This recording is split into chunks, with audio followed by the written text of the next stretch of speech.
कभी कभी सबसे बड़ी डिस्कवरीज छुपी होती हैं सामने ही। मैं बात कर रही हूँ एक नई डिस्कवरी एंटीबायोटिक्स के फील्ड में, जो कि उसी पुराने बैक्टीरिया से सिंथेसिस की गई है, जो कि कभी हमें पहले भी बहुत अच्छी एंटीबायोटिक्स दे चुका है। हाँ, मैं बात कर रही हूँ स्ट्रेप्टोमाइसिस, कॉलीकलर या सेलिकलर, दोनों ही उच्चारण सही हैं।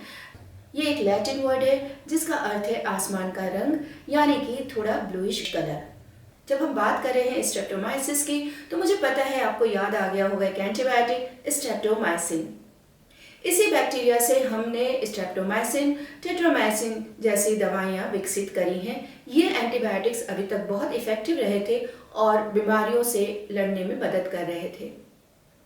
इसके अलावा ये जो तीसरा कंपाउंड मिला है जिसका नाम है 8-डिमेथॉक्सी 10-डीऑक्सीस्टिफेमाइसिन, इसमें सिर्फ एंटीबायोटिक की प्रॉपर्टीज नहीं है, बल्कि ये एंटी फंगल और एंटी कैंसरस वैल्यूज भी रखता है। इस एंटीबायोटिक की डिस्कवरी अपने आप में ह्यूमन काइंड के लिए बहुत बड़ा मायने रखती है। वैसे तो नई नई मेडिसिन बहुत आती रहती हैं मार्केट में, लेकिन इस एंटीबायोटिक का रोल बहुत इम्पॉर्टेंट है। क्यों इम्पॉर्टेंट है? इसके पहले भी अगर आप मेरी प्लेलिस्ट में जाकर के देखें तो एक मैंने वीडियो बनाया था एंटीबायोटिक रेजिस्टेंस के ऊपर।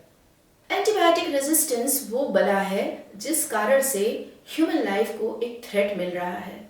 जो एंटीबायोटिक्स पहले डिस्कवर किए गए और वो जिन पैथोजेंस के ऊपर काम करते थे, एक्चुअली वो पैथोजेंस अब उन दवाइयों से रेजिस्टेंट हो चुके हैं।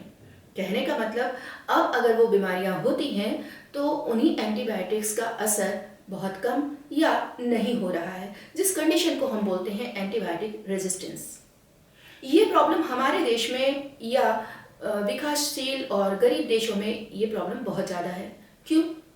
क्योंकि मेडिकल फैसिलिटीज़ उतनी है नहीं। ऐसे ही जब मन किया तब जरा सी बीमारी में हम बिना डॉक्टर से पूछे भी एंटीबायोटिक्स खाते जाते हैं, जिसका कि हमारे ऊपर बहुत बुरा असर पड़ रहा है और एंटीबायोटिक रेजिस्टेंस क्रिएट हो गया है।